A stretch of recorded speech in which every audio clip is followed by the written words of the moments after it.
सगळ्या सोयऱ्याच्या मागणीसाठी आंतरवली सराटी या ठिकाणी मनोज जरांगे पाटील यांच्या 16व्या दिवशी उपोषण सुरू होतं। मात्र त्याच दरम्यान त्यांनी देवेंद्र फडणवीस यांच्यावर गंभीर आरोप करत देवेंद्र फडणवीस यांच्या सागर बंगल्यावर जाण्याचं आव्हान केलेलं आपण बघू शकतो। आपल्यासोबत मनोज जरांगे यांचे काही सहकारी आहेत। दादा, मला काय सांगाल की देवेंद्र फडणवीस यांच्यावर गंभीर आरोपानंतर आता तुम्ही मुंबईच्या दिशेने कूच केलेली आहे, नेमकी तुमची काय मागणी आहे आणि आता तुम्ही मुंबईला केव्हा जाणार आहात? सर, आम्हाला जो आदेश दिला होता त्याची अंमलबजावणी केली नाही। करोडोच्या संख्येने मराठी वाशीत गेले। शासनाने त्यांना सगळ्यांना विश्वासात घेऊन सांगितलं की आम्ही तुमचं अंमलबजावणी करू आणि त्या मराठ्यांना तेवढ्या शांततेत दादा कसल्या प्रकारची एक मुंगी न मरताना वापस आले। पण सरळ जे काय 40-45% मराठा समाज असेल सरळ यांचा विश्वासघात केलेला आहे। जे आंदोलन तुम्ही 7 महिन्यापूर्वी देऊ शकता, जे आंदोलन टिकणार नाही ते आम्हाला घ्यायचं नाही। बरं, ते टिकलं असतं तर मग द्यायचं तर संसदेत द्या ना, लोकसभेत द्या, लोकसभा असेल राज्यसभेत असेल। याच्यात विशिष्ट जसं तामिळनाडूचं 75-5 घटनेनुसार आहे विशिष्ट घटना दुरुस्ती करा जेणेकरून ते मग टिकल, पण हे टिकणार नाही आम्हाला माहिती आहे। आणि आता विषय असा इथून जायचा, पाटलांनी काल अचानक निर्णय घेतला पण तो खरंच निर्णय योग्य। शासन या प्रकारे याला दाबण्याचा बळ्याचा प्रयत्न करत आहे, वेगवेगळ्या नोटीस देऊन हे करून, पण हा शासनाचा षडयंत्रच आहे हे आंदोलन दाबण्याचा। या षडयंत्राला लोक बळी पडणार नाहीत, कारण शासनाने रस्ता रोकोमध्ये विनाकारण लोकांवर गुन्हे दाखल केले। आताही या ठिकाणी लोकशाहीच्या मार्गाने जाण्याचा प्रयत्न असेल तर त्या ठिकाणी शासन विरोध करत आहे। पण एवढं सांगणे मराठा बांधवांना, आपण या शासनाच्या विरोधाला बळी न पडता तुमच्या भविष्याच्या मुलाबाळाच्या लेकराचं जर कल्याण व्हायचं असेल आणि जर खरंच तुम्हाला आरक्षण टिकणारं पाहिजे असेल तर तुम्ही मुंबईच्या दिशेने पाटील सांगितलेले आज काही करून निघा, 12 कामं सोडा, नाहीतर तुम्ही घरीच बसा, तुम्हाला आरक्षण भेटणार नाही। आपल्यासोबत अजून एक सहकारी, मला काय सांगाल, आता मुंबईच्या दिशेने तुम्ही 10 वाजता निघणार आहे अशी घोषणा केलेली आहे, किती जण तुम्ही सोबत असणार आहेत, तुम्ही काय तयारी करून आलेला? आम्ही 15 दिवसाच्या अन्नधान्यासह आम्ही 23 जण आणि आमच्या तालुक्यातून 11 वाहनं असे जवळपास एकंदरीत 150च्या आसपास संख्या जिंतूर तालुक्यातून आलेली आहे। आम्ही परभणी जिल्ह्यातून आणखी गाड्या येणार आहेत।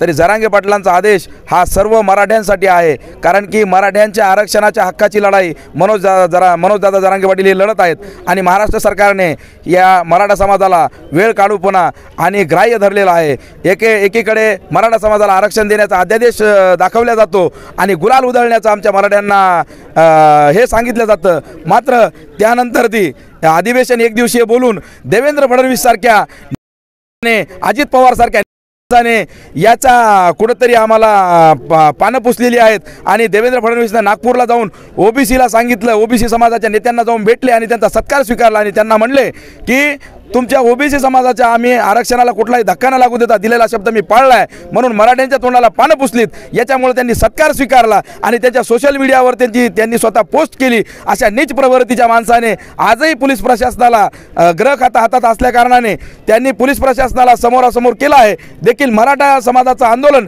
हे शांततेच्या मार्गाने असल्या कारणाने मराठा समाज शांततेच्याच मार्गाने जरांगे पाटलांच्या आदेशानुसार मुंबईकडे कूच होणार आहे। यांना जे काही करायचं असेल ते करावं, कारण की हे सरकार शेतकऱ्यांच्या, व्यापाऱ्यांच्या आणि मराठ्यांच्या सर्वसामान्यांच्या मुळावर उठलेलं आहे।